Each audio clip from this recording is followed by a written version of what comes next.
ಆದರೆ ದೆನ್ ಅವ್ರ ಮೇಲೆ ಆಕ್ಷನ್ ತಗೊಳ್ಬೇಕಾಗಿರುತ್ತೆ. ಮೇ 30 ಒಳಗಾಗಿ ಎಲ್ಲಾ ಕಾಮಗಾರಿ ಮುಗಿಸಬೇಕು ಅಂತ ಡೆಡ್ ಲೈನ್ ಕೊಟ್ಟಿದ್ದಾರೆ. ಹೌದು, ಇಲ್ಲಿ ಮಾಡ್ತೀರಾ ಅಂತ ಹೇಳಿ. ಹೌದು ಸರ್, ಮೇ 30th ಒಳಗಾಗಿ ಇಲ್ಲಿ ಇರ್ತಕ್ಕಂಥ ನಮ್ಮ ಇಂಜಿನಿಯರ್ಸ್ ಮಾಡಲಿಲ್ಲ ಅಂತ ಆದರೆ ಸಸ್ಪೆಂಡ್ ಆಗೇ ಆಗ್ತಾರೆ ಸರ್. ಅದರ ಹೊರತಾಗಿ ಈಗ ಬೇಸಿಗೆ ಇರೋದ್ರಿಂದ ಮುಗಿಯೋ ಕಾಲದಲ್ಲಿ ಏನೇನೆಲ್ಲ ವ್ಯವಸ್ಥೆ ಮಾಡ್ಕೊಂತಾರೆ ಬೆಳಗ್ಗೆ ಮಳೆಗಾಲಕ್ಕೆ ಸರ್? ಬೆಂಗಳೂರು ಸೇಫ್ ಅನ್ನೋ ಒಂದು ವಿಚಾರ. ಹೌದು ಸರ್, ಈಗ ಸಂಜೆಗೆ ನಾವು ಈಗ ಎಲ್ಲ ಮಾಡಿಕೊಂಡು ಒಂದು ರೌಂಡ್ ಮಾಡಿಕೊಂಡು ಸಂಜೆಗೆ GB ಕಮಿಷನರ್ ಅವರು ಸುಮಾರು ಮೀಟಿಂಗ್ ಮಾಡಿದ್ದಾರೆ. BWSSB, GBA, ನಮ್ಮ ಎಲ್ಲ 5 ಕಮಿಷನರ್ಸು ಏನೇನು ಕೆಲಸ ಮಾಡಿದ್ದಾರೆ, ಏನೇನು ಟ್ರಾಫಿಕ್ ಪೊಲೀಸ್ ಅವ್ರಿಗೆ ಕೂಡ ಕರಿತೀವಿ, ಫೈರ್ ಫೈಟರ್ಸ್ಗೆ ಕಳಿಸ್ತೀವಿ, ನಮ್ಮ ಎಲ್ಲ ಡಿಪಾರ್ಟ್ಮೆಂಟ್ ಕಳಿಸ್ಬಿಟ್ಟು ಅವರು ಆ್ಯಕ್ಷನ್ ಪ್ಲಾನ್ ಏನು ತಯಾರು ಮಾಡಿದ್ದಾರೆ. ಈಗಾಗಲೇ ಇವರು ತಯಾರು ಮಾಡಿದ್ದಾರೆ, ಸುಮಾರು ತಯಾರಿಕೆ ಮಾಡಿ ಎಲ್ಲ ಕಾರ್ಯರತ ಆಗಿದ್ದಾರೆ. ಅದು ನಾವು ವೀಕ್ಷಣೆ ಮಾಡಿಕೊಂಡು ಏನಾದರೂ ನಮ್ಮ ಕಡೆಯಿಂದ ಪರಿಶೀಲನೆ ಮಾಡಿದ ಮೇಲೆ ಏನಾದರೂ ಅಂಶ ಇದ್ದರೆ ಸಲಹೆ ಸುಜಾವಗಳನ್ನು ನೀಡುತ್ತೇವೆ.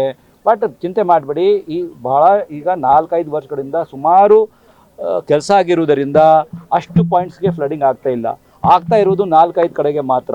ಅದಕ್ಕೇ ದೊಡ್ಡ ಪ್ರಮಾಣದಲ್ಲಿ ಪ್ರಚಾರ ಆಗಿಬಿಡುತ್ತೆ.